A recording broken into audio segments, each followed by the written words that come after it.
What's going on, guys? Give me a few minutes. Kristina was having some issues with getting on the Zoom. So Kristina Aguilera is going to be joining us today. But give me a couple minutes just because I think there's some tech issues on her end, so I have to give her a shout. Oh, I think she just joined. Can you hear me? Yeah. What's that face for? All right, perfect. All right. Well, after 5 minutes of frantic tech issues. Well, I think there'll be some more people joining, but I want to go ahead and get rolling. And then once you start going, Kristina, I'll go ahead and make a post in the group as well. Okay, cool. But thanks for making time. Where are you at? Are you around the world right now? No, I'm in St. Louis. I'm not around the world today. Tomorrow, maybe. Yeah, well, I'm excited to have you on. For those of you guys that don't know Kristina, she owns a few different companies and she has the SOP factory and as well as the TC. She has TC onboarding and training. And so and what's going on, Christine? So I've been working with Kristina for, I don't know, 2+ years now. She's built out hundreds of our SOPs. She's built out onboarding for my transaction coordinator. She is the SOP queen. So anyways, I'll let you give a little bit more background of the fact that you own 300 rentals, you do all this other crazy shit. So, and then let's dive into some stuff and then I'll engage with you back and forth. And then for anyone who's on here, I thought this was set up as a regular Zoom, but it looks like it was set up as a webinar. So I think there's a raise hand button or a Q&A section. So if you do raise your hand, what I'll do is just bring you into the conversation if you guys want, or I can just make you all panelists so that you guys can just unmute and let's just engage since there's not a ton of people. So I'm just going to bring you guys all in one by one right now. And then if you guys want to ask questions or engage, you guys can just unmute yourself and we'll go from there. Cool. Okay. All right, I'll let you take over. All right, awesome. Thank you. So my name is Kristina Aguilera. Like Tiff said, we've been working for the last 2.5 years together, and I started as a real estate investor as a wholesaler. And the whole goal was obviously just to get to 6 figures initially. And like most of us, then you realize like 6 figures isn't that much money. And like it has to be something bigger than yourself. So I just started buying rentals. I raised a ton of private money. And I bought like 120 deals one year with no systems, no process, it was all spreadsheets. It was chaotic and crazy. And then I had to take over property management when I hit 60 doors. And that was probably the most stressful, craziest. I mean, it was the worst time of my life, honestly, because I had never done property management. And overnight, I became a property manager. And that's where processes and systems developed. I was 100% a visionary, so I didn't really like understand any of this stuff. I remember when Tiffany and I met and I was like, your brain goes like systems like galore. And I'm like, wow, this is amazing. And so I just got really, I just started learning about it and growing within it. And the first thing that I did was like train my own transaction coordinator, and because I was in that business, and it just evolved over time. Like I realized that the only way that I could really delegate to people was if I had everything out of my brain, right?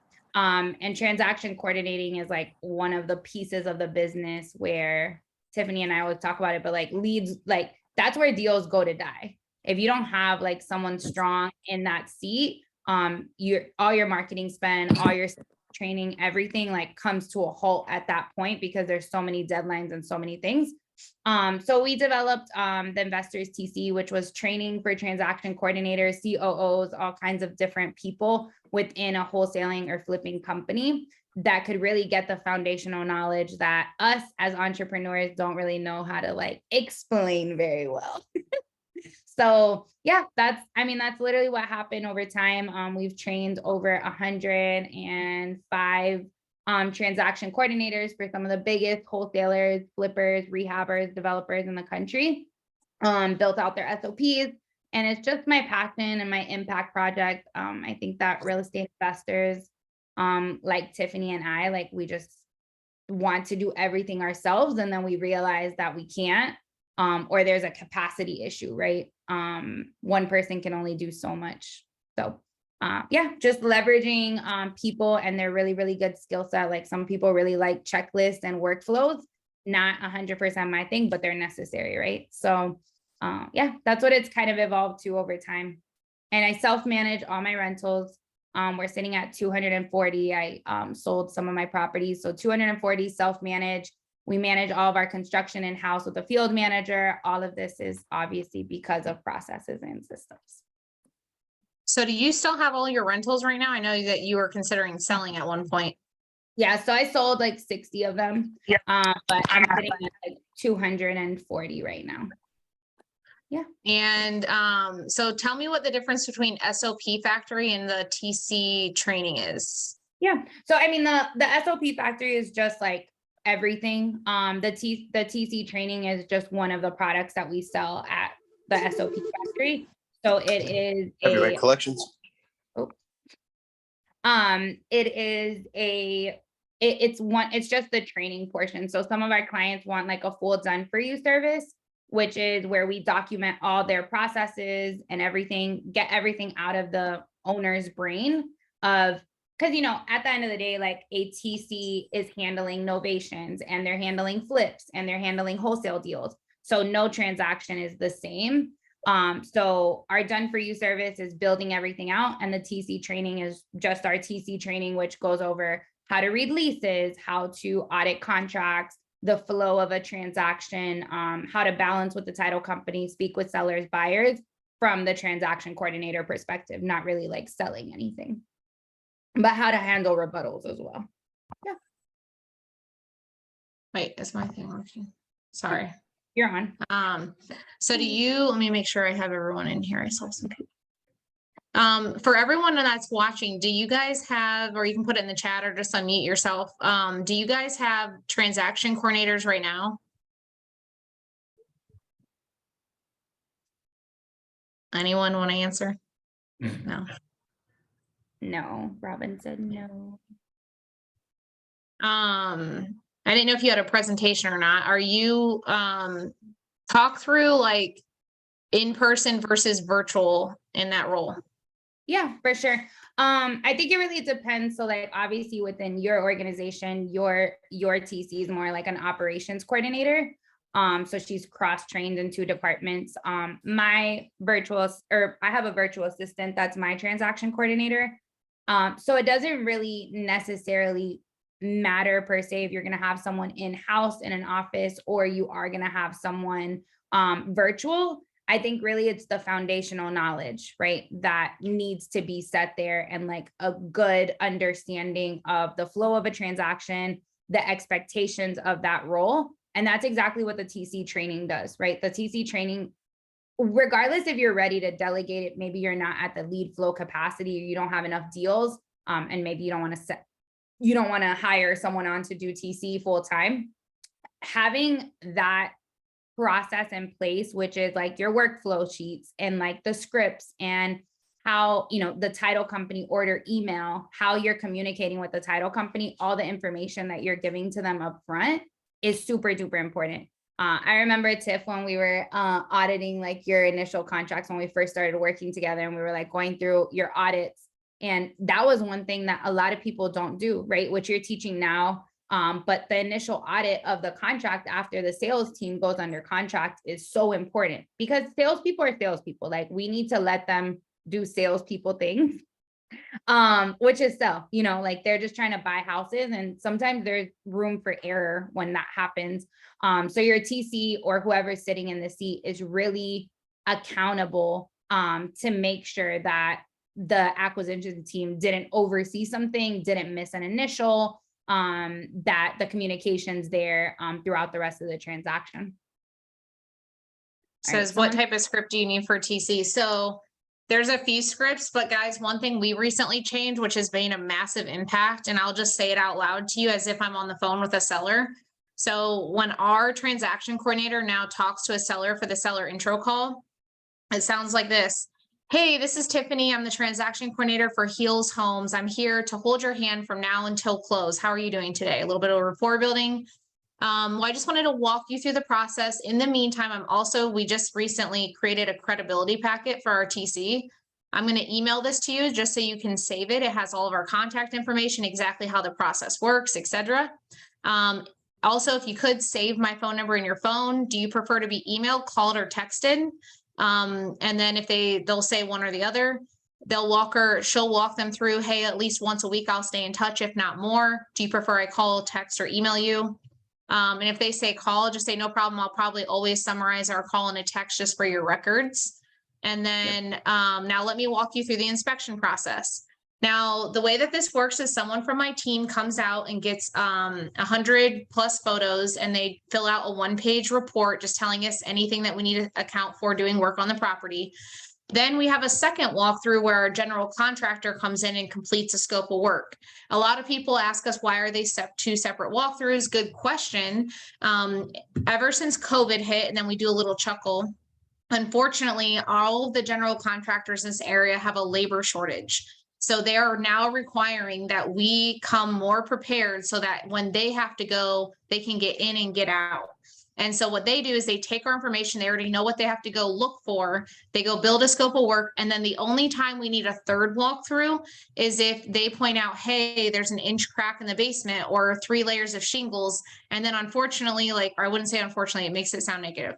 So from there, what they'll need is to have a specific subcontractor, a basement company, a roofing company, whatever, give the exact quote, because it's too unknown unless they get it finalized. Does that make sense? And then when we changed to that front end seller script recently, we literally get no questions on multiple walkthroughs.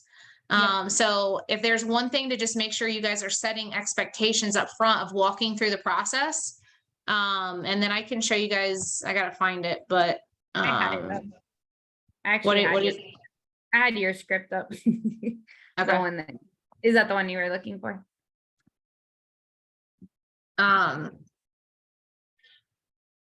No, I was looking for my new packet. Let me find it. Oh, the credibility packet. There's some other scripts that really are really important, but it's also knowledge. The intro script is going to be amazing. Tiffany will get this for us, the credibility packet.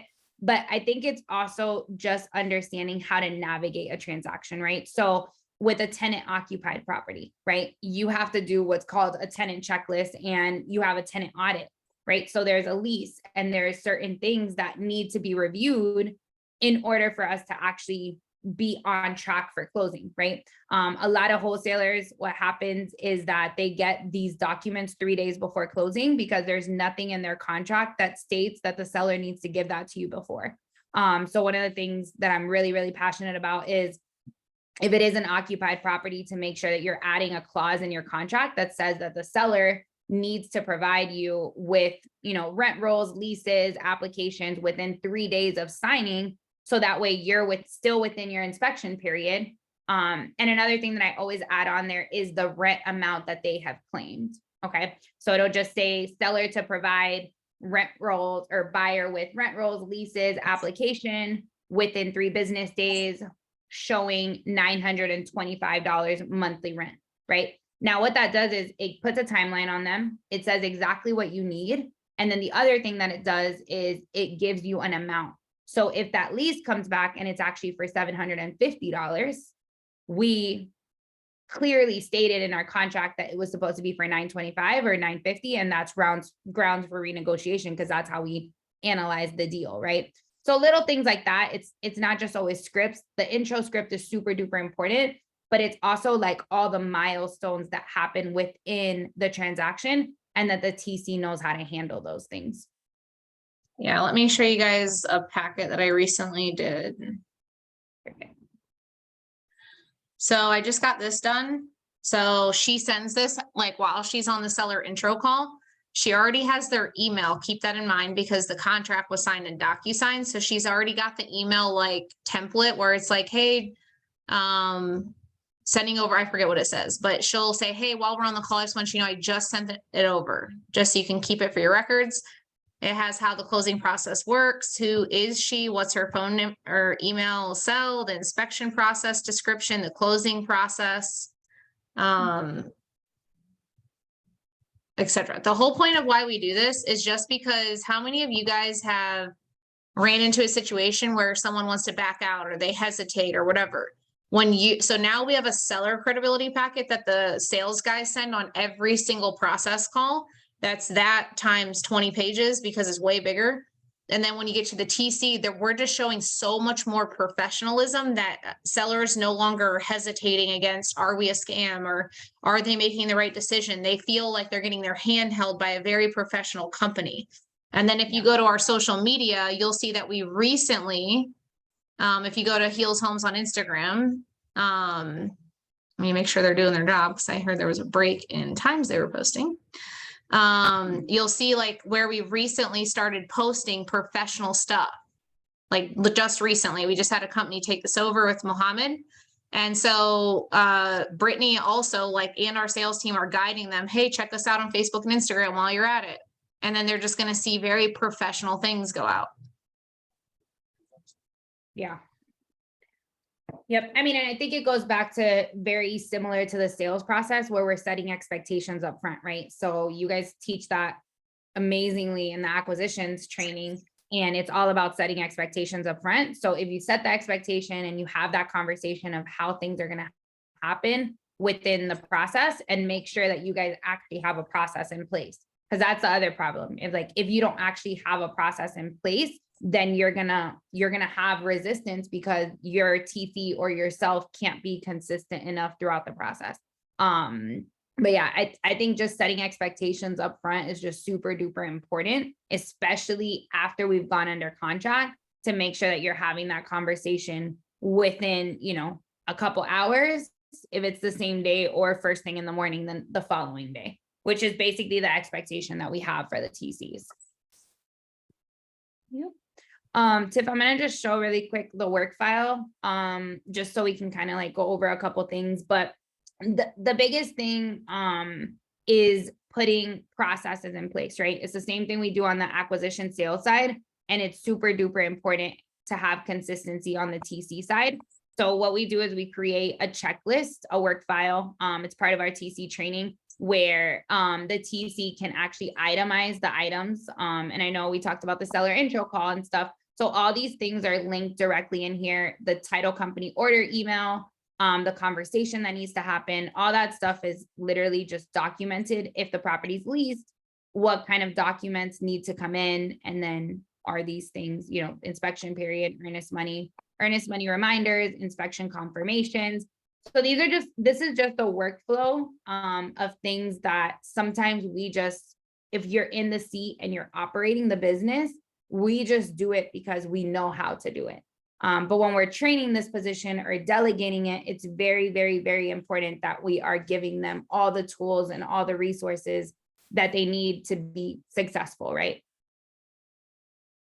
So these are just some of the things, even where the pictures or the property insurance, if you guys are taking the property down, making sure that the TC is setting up insurance, that, the utilities are being transferred. These are all things that my TC does.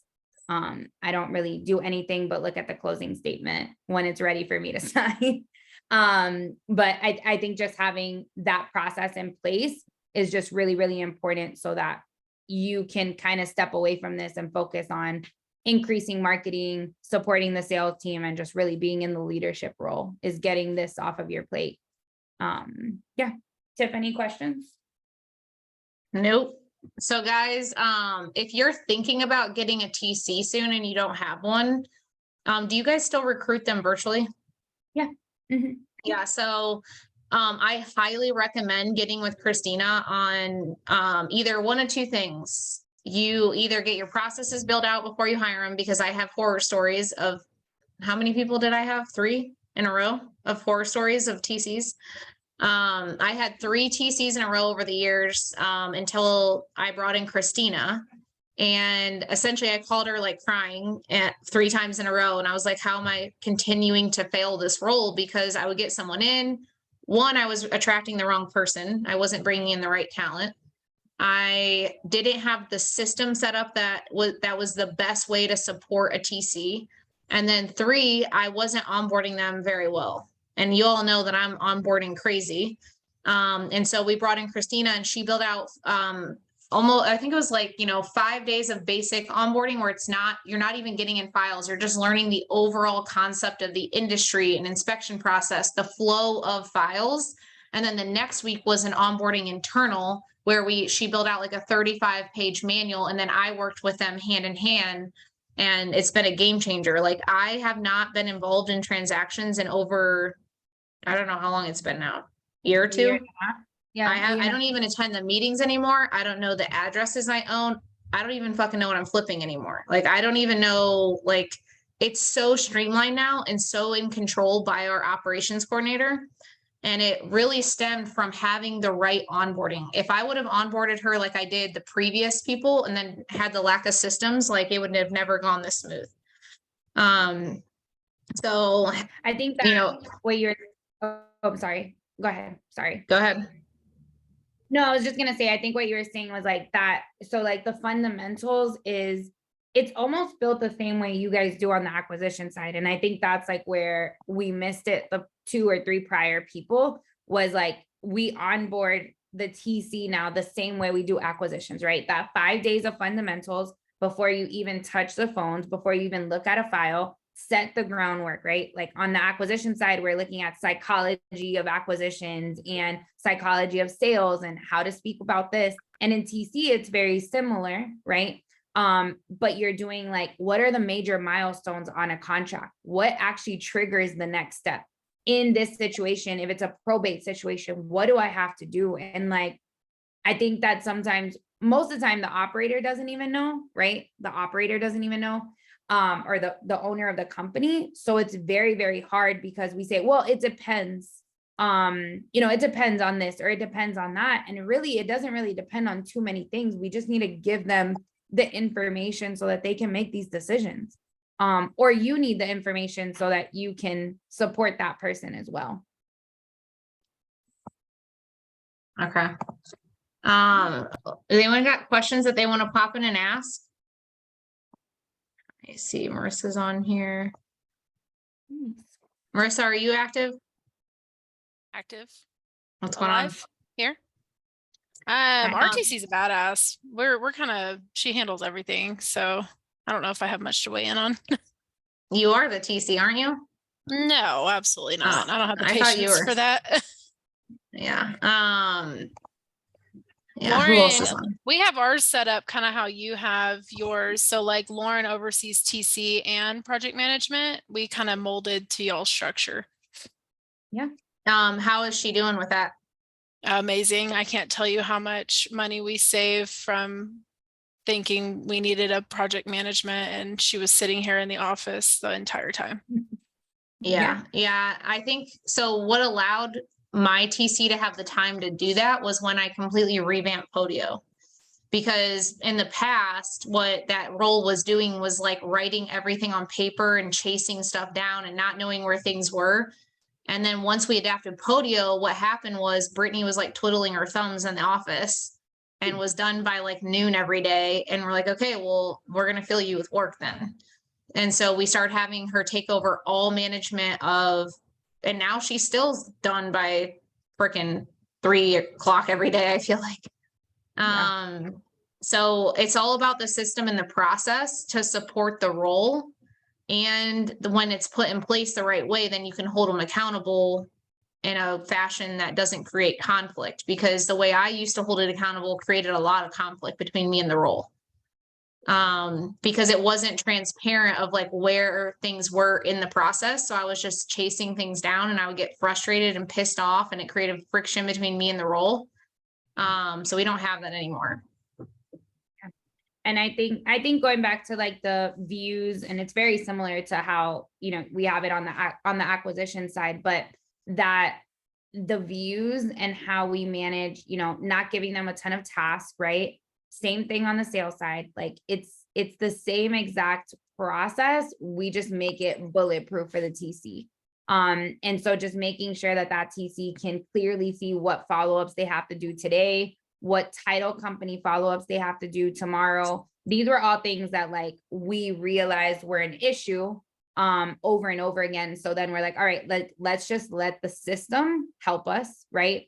I'm gonna just show you, just to give you guys a little bit of context on this, on how we kind of built this out. But this is, Tiffany has hers. I'm sure she's added some additional stuff since then. But whenever the daily huddle that Tiffany's talking about, the daily meeting between TC and Dispo happens, and it's guided through this, right? So you can literally set up your views in Podio to match exactly what your huddle is gonna go over. So this just says like, you know, how many deals are in place. This is a mock account, but how many follow-ups, how many title company follow-ups, tomorrow's follow-ups, and then we can plan for the next 7 days of closings and the next 7 days of inspections, right? Like those are the biggest 2 milestones that you want to look for in this initial conversation, right? Or when you're having your daily huddle. And that's how you stay ahead of anything happening, right? Or anything following through the cracks, is making sure that you have your inspection deadline inside your Podio. And then you also have a view that's tracking anything that is dated that within the next 7 days, right? So nothing falls through the cracks. I think, Tiff, whenever we did like the past date follow-ups or past date stuff, that was probably one of the biggest things, because then it was like a catch-all that allowed for nothing to really fall through the cracks as well. Because a lot of stuff. So one thing that we've recently done in our huddles, so we have a sales manager, and we completely restructured our dispo department. So if you're on here and you have not been to the 2-day workshop, you are crazy not to go there right now, because we completely restructured roles, responsibilities, pay structures, everything, which I don't know anyone else in the industry structuring it the way that we just recently did. And it's been super effective for us. So you have Sage, who's the sales manager now over dispo and acquisition. So it closed the communication gap between the 2 teams. And then you have the dispo manager, Sage, my TC, and Josh in that morning huddle now, so that there's no reason for like gaps in communication between the departments. So you got someone representing acquisitions, dispo, and ops in that meeting. And so what used to happen was, when we just sat with the TC only, there would be lots of communication on what's this, where's that, why didn't this get communicated? Well, when you have the people leading each one of those departments in the room for 15 minutes, that shit doesn't happen. Right. So that was a game changer in our huddle. I like that. So now it's basically a sales, dispo, and TC. And yes, it is done daily. Yeah. So now I just have my acquisition head, dispo, and TC all in that morning huddle, because dispo and Sage also need to understand what's going on with that seller, like anything like moving pieces that they should be aware of as well.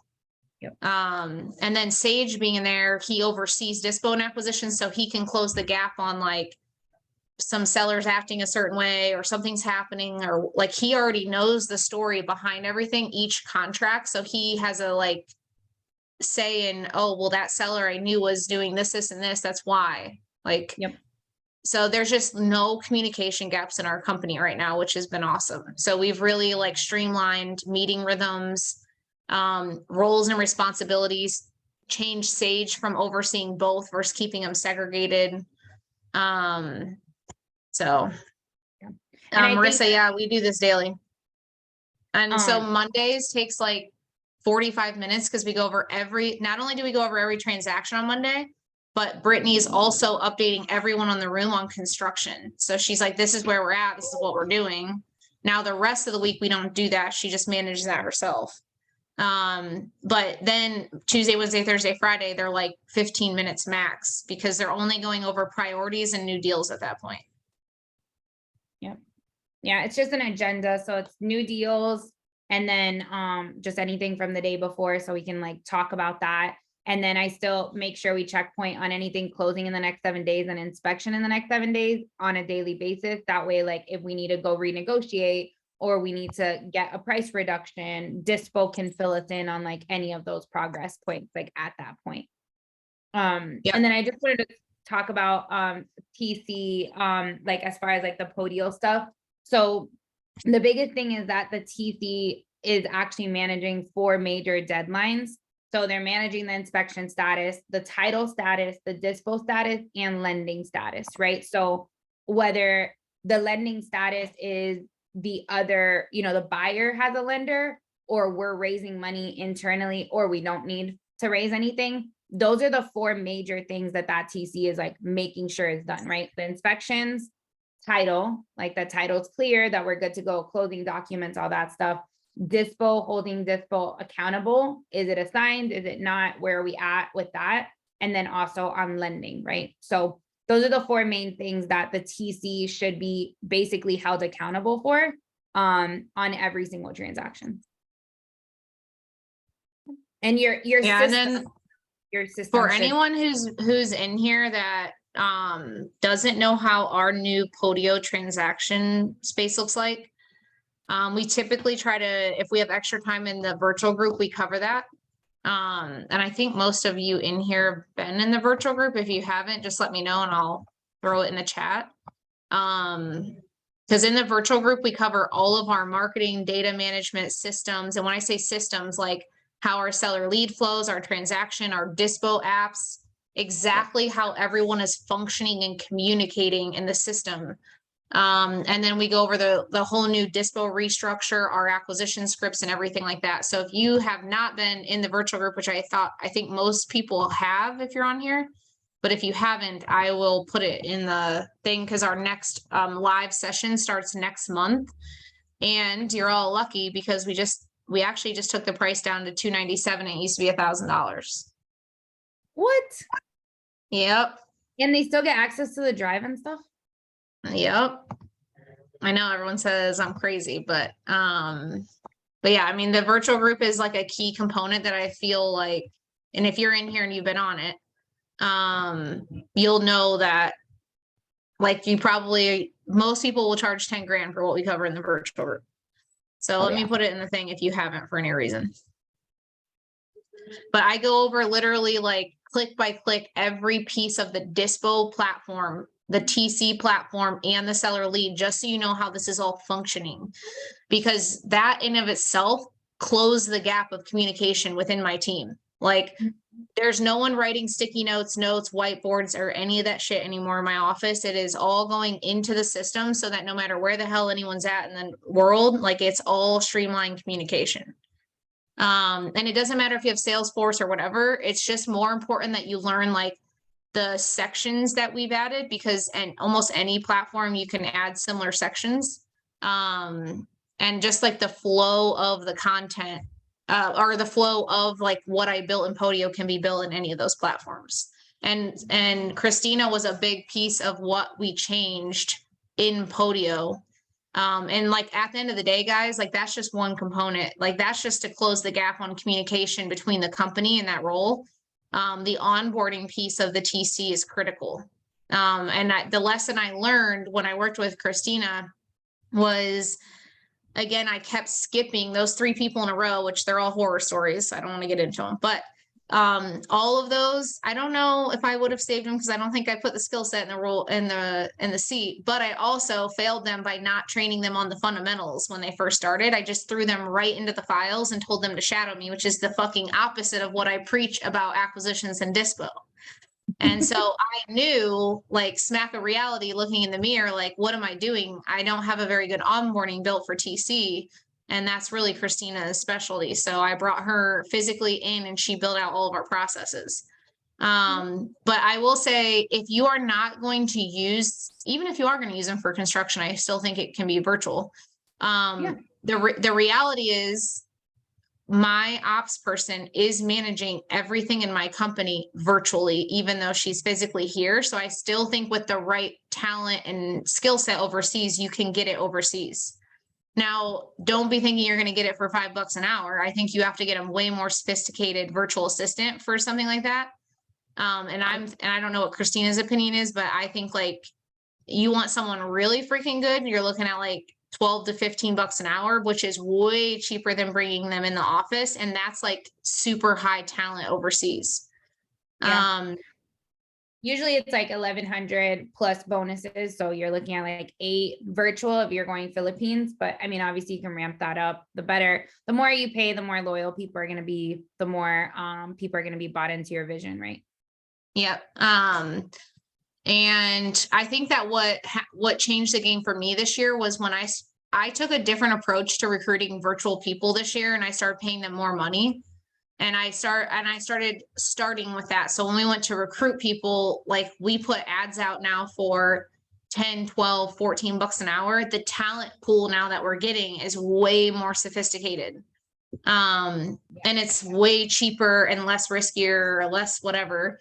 Now, I will say for us, we are doing multiple rehabs at a time. So although everything's done virtually, Brittany does go out to houses every so often, like when it froze in December, she went out and walked every single rehab to see if pipes bursted.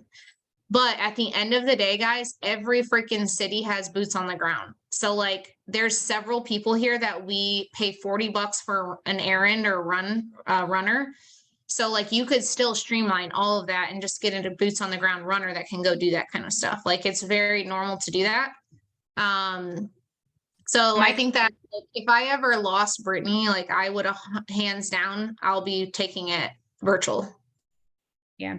My construction coordinator. So I have 60 rehabs under construction right now. So I have a full-time TC and then I have a full-time construction coordinator. Both of those roles are virtual in the Philippines. And then one, it's just systematic. The process is there. It's just very strategic. Like they turn on utilities for every project, order lock changes from vendors. Like they're assigning everything. I'm not involved just because the vision is set for them. Right. And I think the biggest thing is the field manager portion is just having someone that is boots on the ground. And then I just use the same app every single time. So when the field person or a site visit or anything is happening, they're using an app that's progressive and it's loading automatically for us. So now my construction coordinator can see the progress very easily. And I hired an architect to be my construction coordinator. So not an architect in the US, but an architect in the Philippines. So the skill set is definitely there. Okay. But they're doing the cross training. I see. Does anyone have questions right now? Yeah. Trying to bring everyone in so they can chat if they want. Perfect. Man, guys, do we need to like jump up and down, screen some shit, do some stretches? You want me to treat this like a 2-day workshop? Move around, stretch. What are we doing here? No, I'm just kidding. Yeah, I mean, what kind of questions do you guys have? Is there anything, maybe an issue, title issues, anything like that? I mean, those are all things that, we cover. So if anyone has Hey, any Kristina. deals- Yeah. Hi, Robin. How are you? Hey, doing fine. Thanks for everything. So I used to have one when I was more focused on my business on the realtor side of the business. And so I had a per transaction coordinator. So I guess with that being said, because I still don't have enough business that I see of full-time. How many deals are you doing a month? 2, 3 at the max at this point. Okay. Yeah. So, and even that's sketchy. It just all depends on, sometimes they're falling apart for whatever reason. So, Is it usually for title issues? Sometimes title, sometimes sellers just going AWOL, and it's always something. I feel like this year I've had some crazy stuff happen. So last year was great. This year is already starting off crazy. So usually, I mean, I think that's where the TC really does come in, is that over communication from the very beginning and setting expectations. Like people are way less likely to go AWOL if they have an expectation set for them, or like that communication is there. Right. Tiffany and I used to talk about this all the time. Like it's so normal for realtors because it's like a per transaction basis. And there are companies out there that do per transaction. The only thing that's per transaction is that they're not your employee and you don't have a ton of control over it, right? Right. Yeah. And that person. No, I mean, I do have a full-time virtual assistant right now that does all my data entry, and I feel like I've got her pretty pretty busy. There again, it's so hard to tell because she's virtual, right? So I really can't tell what she's doing per se. Yeah. Maybe that's just lack of processes for Yeah. balance and check systems. But as far as I can tell, she's pretty busy. So I don't know if she'd even have enough time to do any other. I only said that thinking, all right, well then would I be bringing up a part-time one for the meantime? And then maybe throw on some project management, you know, because as you know, I didn't do a lot of flips last year, a couple, but after hearing Tiffany talk during 2-day, I definitely tell that monetarily I'm better off instead of wholesaling some of these, flipping them for income reasons. So that's what I'm transitioning to. Yeah. Which would I think then obviously I would need a project manager in some form or fashion. So the reason why a lot of people don't flip or more is because when they flip, like it causes a lot of work for them, right? Like dropping the dumpster day one, turning on utilities, like there's a lot of logistics that Tiffany doesn't have to deal with, and I don't have to either at this point, right? But one, I mean, we can look at the C and just see like what the KPIs are of this marketing person, and if they even have the skill set or they're detail oriented enough to be able to like cross train as a TC or as project manager. But I do think that a TC or operations coordinator should always be a full-time role. The reason why, one, it costs you $1,100 a month. On a wholesale transaction, you can actually charge your end buyer. Like you can put that in your assignment to charge the end buyer transaction coordinating fee. If that's one of the things, you know, that's stopping you from hiring, there's ways to pay for this. And then the other thing is just scalability, right? Like one of the biggest obstacles that entrepreneurs have is that we hire people after the fact, after the need is there, and very, very painful. Whereas if we could hire people just 25% earlier than when we get to pain, we can be way more receptive. That person has a way better environment. And now they're taking more off of our plate that they actually pay for themselves tenfold, you know, whether it's transactions, coordinating, whether it's project management, these are all things that literally can work simultaneously to free you up. And that person could be cross-trained in something else too. It just really depends. It comes down to processes and making sure that the system is there to support them. That's really what it comes down to. And we can, yeah, that's a good idea. I didn't really think about cross training them for something else as well. So yeah, I like the sound of that. Yeah, for sure. Yeah, if you have any questions or you want any support on that, just let me know. Yeah, maybe I'll be reaching out to you to see what I can do to earn your business services and that side. Cause that would be good. Project management. So we build out tools for all different kinds of organizations, but we do something where when you go to the project, there's like a form and you fill it out. And that actually creates your scope of work and your budget. So now everybody's on the same page, right? So when you go share it with the contractor, you already have your scope of work from when you walked it the first time or when someone else walked it. And that being able to streamline and like move the entire process across is really the game changer in scalability, right? It's what allows you to do more projects. It allows you to do more deals and just make more money ultimately. But we just need to streamline some of the stuff, use some systems, some tools, and get your process out of your head, basically. Okay. Yeah, cool. For sure. I'll be back in touch with you and I appreciate it. Of course, no worries. Tiff, Rose said, how much time do they have to sign up for the next 2-day? For the April 2-day, it's April 17th and 18th. We actually just got out of a meeting right before this, so I cannot tell you what it'll be. We're still making a decision right after this meeting, but we are actually going to do a blitz weekend, I believe. What happened was, long story short, the hotel we normally have it double booked us, and so we're going to a different venue. The room just happens to be twice the size if we lock up this other venue. So we just said, fuck it, why don't we fill the room? And so I think we're going to do a blitz promo pricing this weekend. So if you are interested in the April event, I think we're going to do like a 2 or 3 day promo just because we have the space and room for this month specifically. So if you want, I'll just put my I never do this, so do not freaking give this away. I'm just gonna keep this simple because I'm on the fly today, but I'm gonna go ahead and put my actual cell phone number in the chat. So if you guys just want to text me, I'll get you guys scheduled up on a call, but right now I don't have a link ready, so just shoot me a personal text.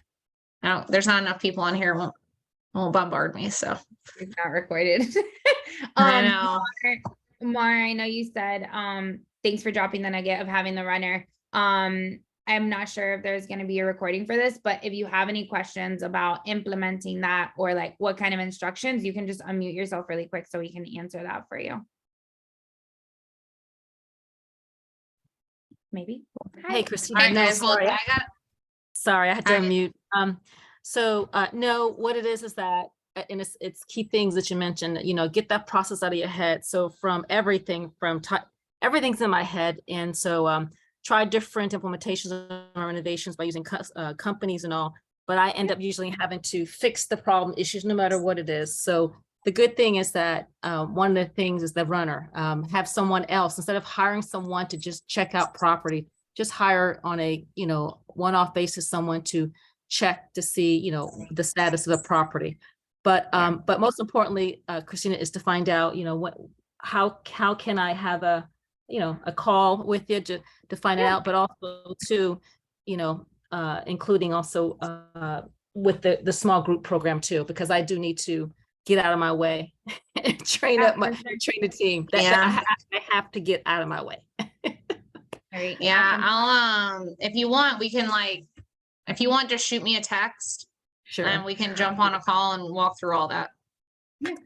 Great. Sure. Thank you. And Marissa, yes, we do the property management. So I self-manage, so I can build out any self-management platform, project management, self-management, all that stuff, all the SOPs, templates for tenants, welcome packets, inherited tenant packets, all that stuff can be built out and integrated based on, your current process. So if that's something, I don't know, Marissa, you said that you guys have a Rockstar TC, so I'm not sure if you want her handling some of it before it gets pushed over to your property manager, or if you guys are self-managing, it kind of varies.